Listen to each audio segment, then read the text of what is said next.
Spring is in the air.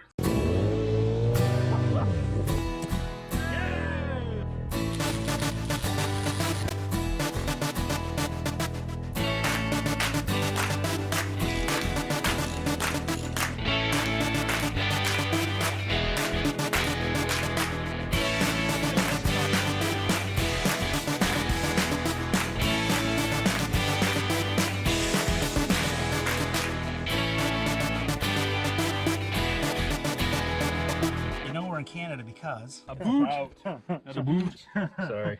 Welcome back to Trail Trash Garage with Jeff. So this is how it sits right now. So this is, we just rolled it off the trailer. Well, we didn't just roll it off the trailer, but this is the state it is in as we rolled it off the trailer. So it is complete. It is a 1980 Kawasaki LTD 440. So the LTD was the cruiser version of the KZ440 that started as a KZ400 in the mid 70s and ran, or late 70s maybe. It ran up to 1984 and eventually it gained those 40 cc's to become the 440, the KZ, and then they brought the LTD out from 80 to 84, I believe. And this first year actually has points in condenser, not an electronic ignition. Some models came with a belt drive. This has a chain drive. We got 19 on the front and a 16 on the rear, which means I can get scrambler rubber in those sizes. The only thing we're missing is a side cover. But other than that, it is a complete bike, and the owner, previous owner, assured me that it ran when parked.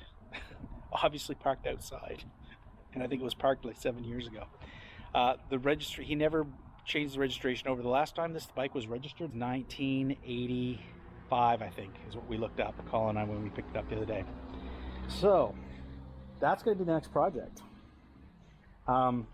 I don't have a battery in it, so I think what I might do is I want to try to get some air in the tires. They are completely dry rotted and cracked, but I want to see if they hold air at all, because it is really hard to roll it around with no air in the tires. So, and I'm gonna try to put some air in the tires, and I may strip a few things off of this bike, check the oil, and hook the battery pack up to it. I may try to just to see if the starter will turn it over.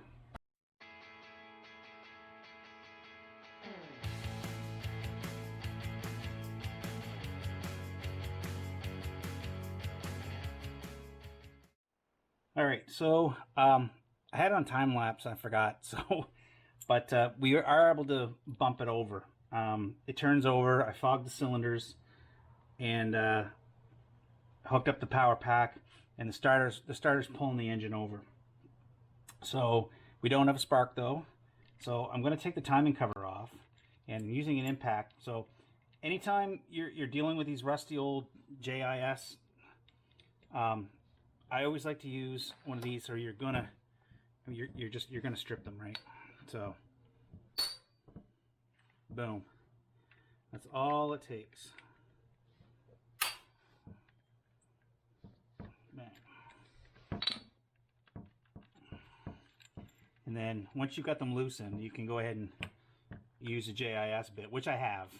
I don't have a JIS bit that fits this, but just to make sure we don't do anything.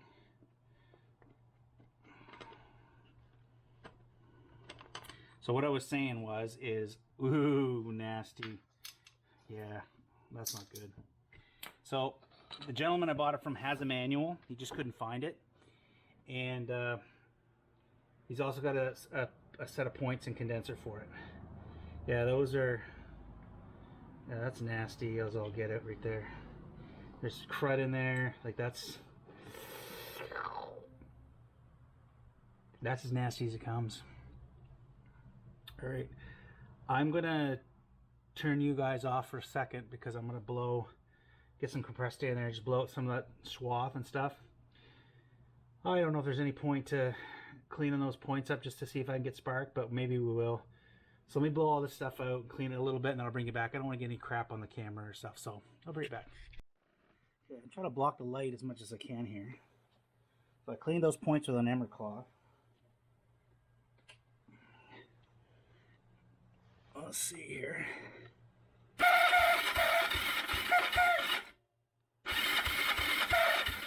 we have spark.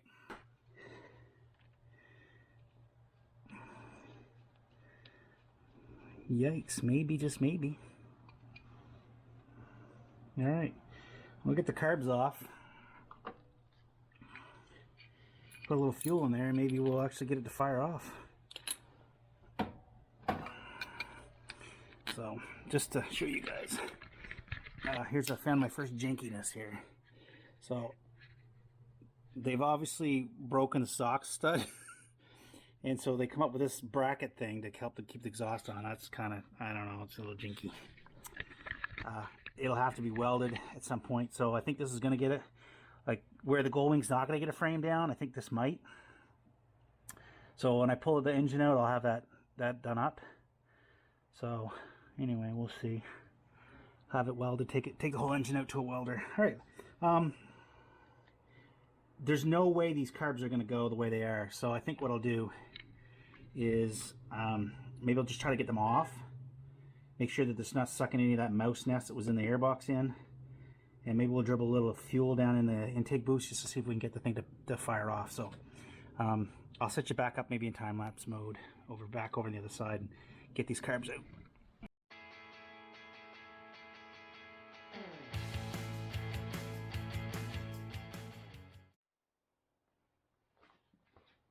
Alright.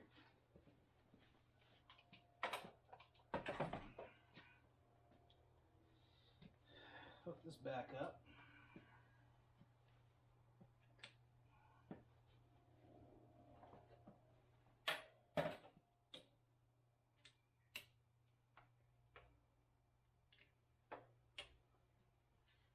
Alright. Okay. So this is just a little bit of gas with 2-stroke oil. So what we're going to do, I'm just going to dribble a little bit in each cylinder.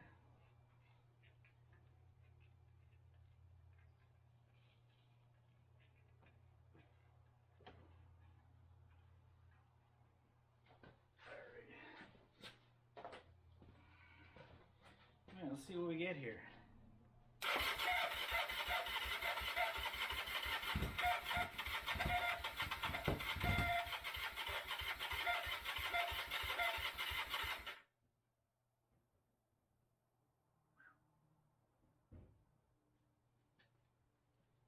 Alright. Fire it off. Do that a little bit, get a little bit more going in there, and we'll see. Okay.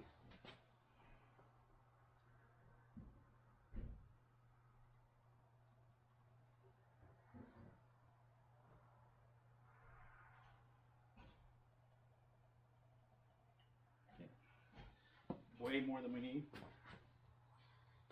Okay. Turn it on. Turn it on.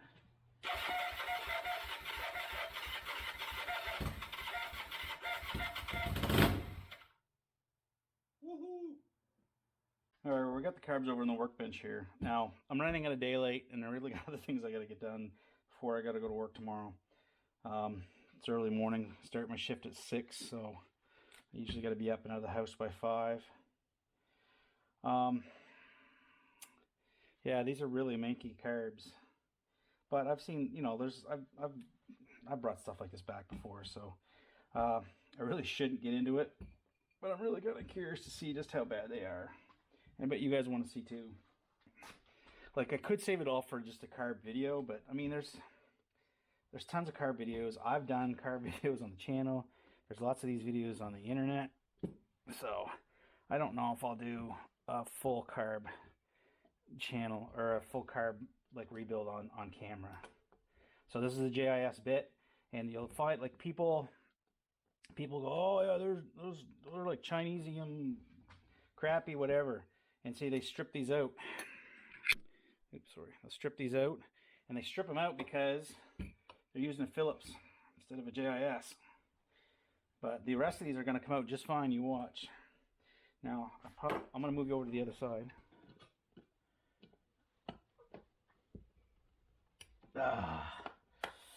No, not even the GIS bit could save me there. So.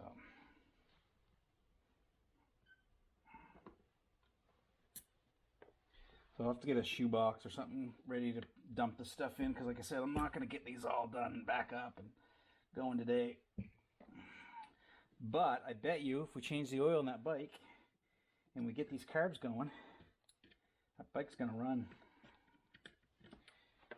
That bike is going to run. And then we'll have a decision to make on what we're going to do about the exhaust, or whether we're going to strip her to the frame.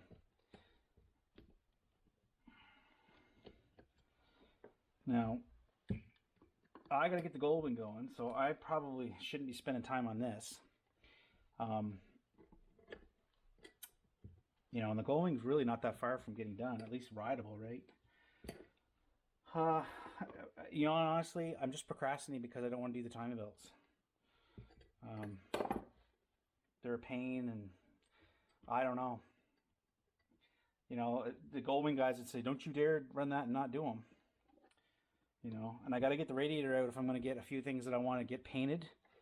But I don't know. I'm thinking about just slapping it back together for now. I'm just riding it. I mean, if you look carefully, you'll see that there's a heat shield in there behind the rad. I mean, it's rusty, and you know, it's a lot of dirt and stuff anyway. But I don't know. I'm thinking about just running it, honestly. I don't even know if I'll paint it this year. I may just leave that stuff the way it is. That's kind of cruddy. Yeah. That's not fun. But you know, that's not too bad. That's not really that bad. You know, all that stuff's really going to come back. There's no missing parts. That post isn't broken. That's usually a big thing on some of these old carbs. If somebody's been in here screwing around with them. Let's get this one off. Now, one of these screws wasn't good, so I'll have to... So we'll see what rebuild kits are. Like I said, I've said in other videos there, I'm not a big fan of aftermarket rebuild kits. The K&S ones, or is it K&L, something like that anyway, they're okay, but I just don't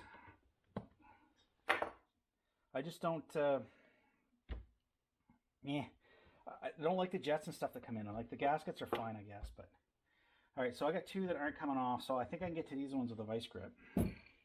We'll try that first.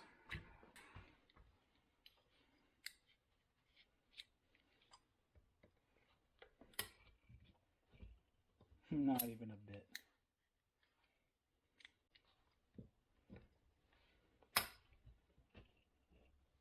There we go. Now the other one, going to be a little harder to get at with a vice grip. We may have to slot that one and go at it with a standard bit screwdriver. We'll see. These Minky screws aren't going back in anyway. I usually do Allen key. Allen head ones.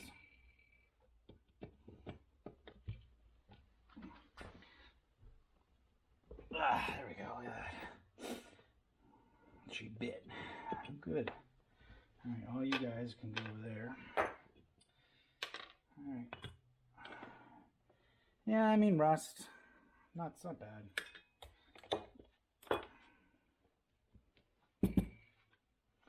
Now the intake boots were terrible over there, so I wouldn't want to run it too much anyway. But they're covered in blue silicone, and so I'm sure they're all dry rotted and cracked. But I'm gonna blow this out with a little compressed air here. Hold you guys, hold on. Now, this here. So, you know, I'm not a big fan of carb cleaner just because it's really hard on the rubber parts. And, you know, I mean, especially on CV carbs, you got to be really careful because you got diaphragms up here. That's the other thing I'm going to check right now. But it does get varnish, that old fuel varnish. Nothing gets it like carb cleaner, which is why they use it for cleaning carbs. So, I don't think I'm going to take too much out of here right now, but I mean, as long as those floats aren't metal, they're plastic, so they're probably fine. So the main things we're going to clean when we do this, we're going to clean these jets up, and then we're going to pull these out and clean up the seats. And we'll go over this with a Dremel and a fine brush, just to clean up a lot of the corrosion and stuff like that. These carb tops are probably toast, and I think they were chromy, maybe. I think so. So they'll never come back. So they'll probably get painted. But I do not like when people paint carb bodies. They put them together and they just slap paint them. It's like painting an engine. all together, right? You paint the gasket edges, you paint the, yeah, I don't know. I'm not a big fan of that. But we'll sand these down and kind of get them. I don't want to put any pressure on that. So the big thing in these carbs will be the diaphragms for the CVs. So we are going to see just how bad that is. What I'll do, I'm going to take these hoses off too, if I can get them off.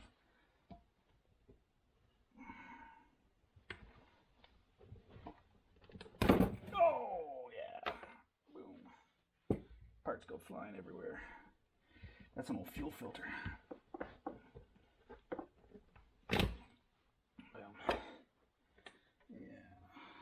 So that's the other place that leaks. Usually, like in these multi-bank carburetors, there's usually some go-rings in here. So a lot of times your kits don't come with them. They'll get missed, so you have leakage there. Something to think about. Is that empty? Put that in there. Yeah, so back to these diaphragms for these CV carbs. If these are toast, then that's going to make this job way harder and way more expensive.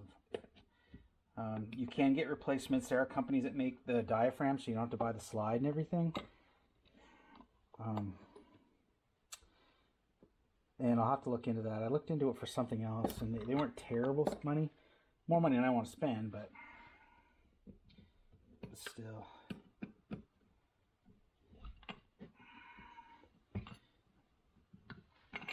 So.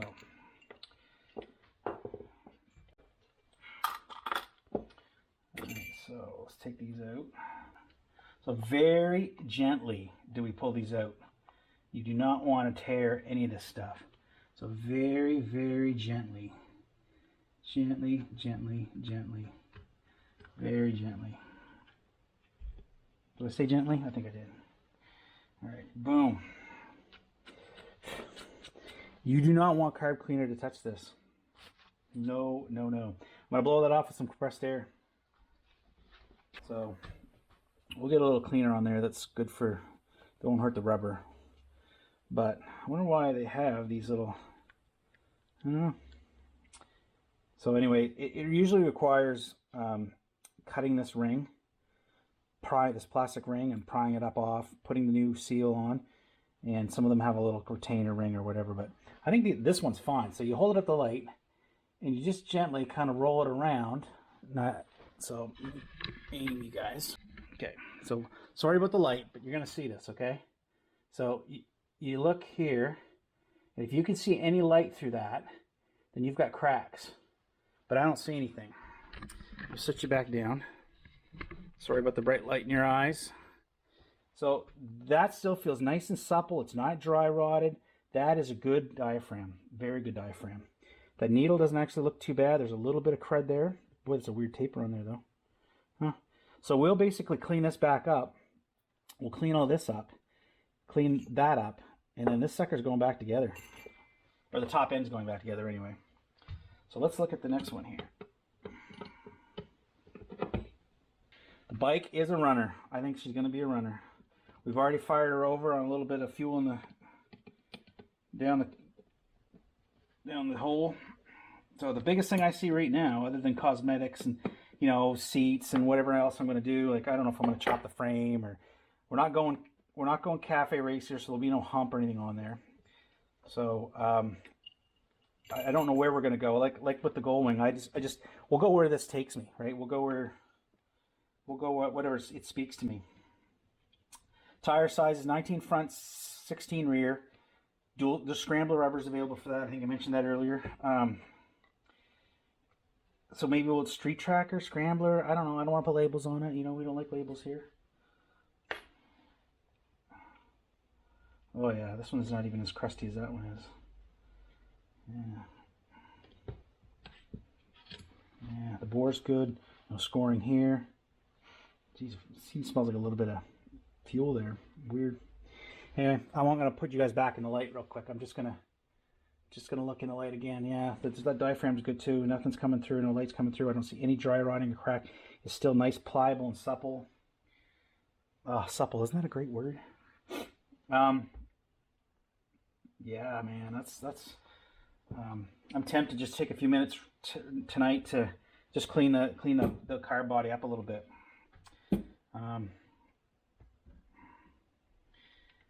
But I do not have time to go do everything and get a start video. That's going to have to be the next video.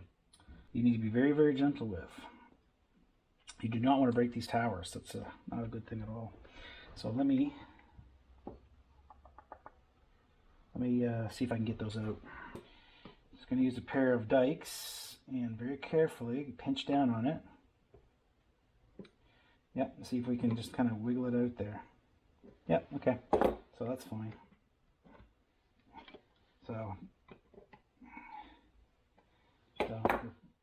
now that, you know, if you don't need to, you can tap it too, but you got to be careful. You don't want to tap. You got to be very, very careful when you tap it. Actually, I don't have to do that. We're getting out here, so let's grab again. I'm just very lightly, you know, pulling on, like you can't even see. Yeah, it didn't make a mark at all. So bang.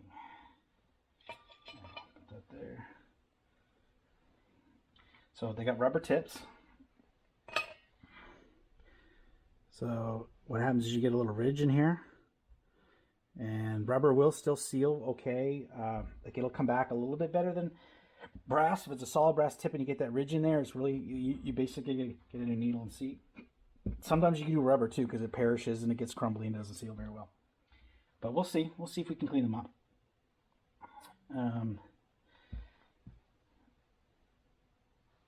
Do I want to take those jets out right now? What did I say? I said I wasn't going to do a carb video, and here I'm going to do a carb video. I really shouldn't be doing any more of this. All right. I should. Okay. Got my thing in there. Okay. You guys, I'll fast forward to the sound here, but. Hey.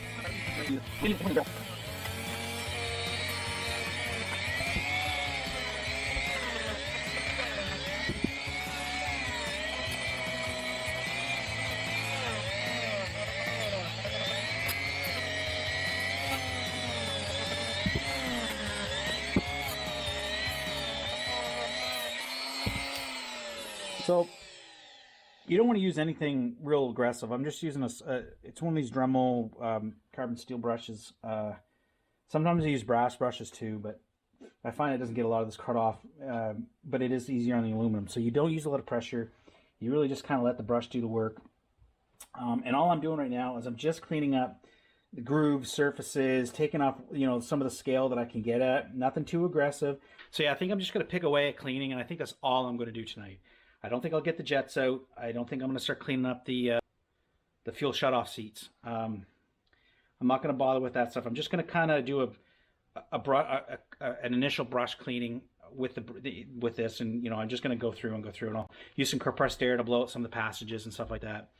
And I can't imagine I'll get any more done. The most I'll do is maybe take the jets out and let them soak in some carb cleaner. I got a little bit left in that can. Let them soak in the carb cleaner a little bit, and that's probably all I'm going to do tonight, because like I said, I'm not going to get this stuff back in the bike and get anything running tonight. It'll be next week. I'll give you an update next week, and I'll show you how the carbs turned out. I'm not going to film every single thing, and yeah, because I'm almost out of time. So if you like this kind of content, like and subscribe. If you're just finding my channel and you're not coming from the Trail Trash ADV channel, go check that channel out. If you're into ride videos, if you're in Nova Scotia, we've got GPS tracks and whatnot for some trails here in Nova Scotia. Plus, we got the trail guide for Cape Breton coming out. So yeah, check out that channel too, and subscribe both spots if you want to. So for Jeff at Trail Trash Garage, I'll catch you in the next video. You know we're in Canada because a boot. That's a boot. Sorry.